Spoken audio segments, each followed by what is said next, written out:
ఈరోజు మనం veg Manchuria చేస్తున్నాం. ముక్కలుగా కట్ చేసిన క్యాబేజ్ యాడ్ చేద్దాం, బీన్స్ యాడ్ చేద్దాం, సన్నగా తరిగిన క్యారెట్ ముక్కలు, స్ప్రింగ్ ఆనియన్స్ యాడ్ చేద్దాం, సోయా సాస్ కూడా యాడ్ చేద్దాం, రెడ్ చిల్లీ సాస్.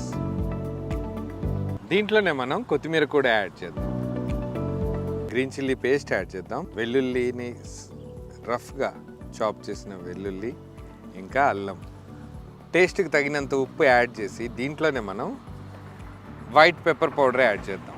వీటన్నింటినీ చక్కగా కలిపేద్దాం.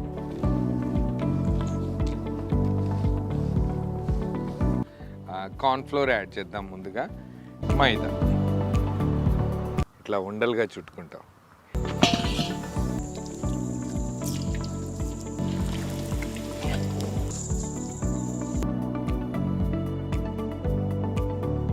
ప్రాసెస్ కోసం దీంట్లో కొంచెం ఆయిల్ యాడ్ చేద్దాం. అల్లం వెల్లుల్లి దీంట్లో యాడ్ చేద్దాం, పచ్చిమిర్చి పేస్ట్, క్యాప్సికమ్ ముక్కలు, soya sauce, white pepper powder, దీంట్లోనే మనం వెనిగర్ యాడ్ చేద్దాం, రెడ్ చిల్లీ సాస్, దీంట్లోనే మనం కార్న్ స్టార్చ్ యాడ్ చేద్దాం, కొరియాండర్, స్ప్రింగ్ ఆనియన్స్. ఇదే గ్రేవీని మనం మంచూరియా ప్రిపేర్ చేసామో దాంట్లో యాడ్ చేద్దాం.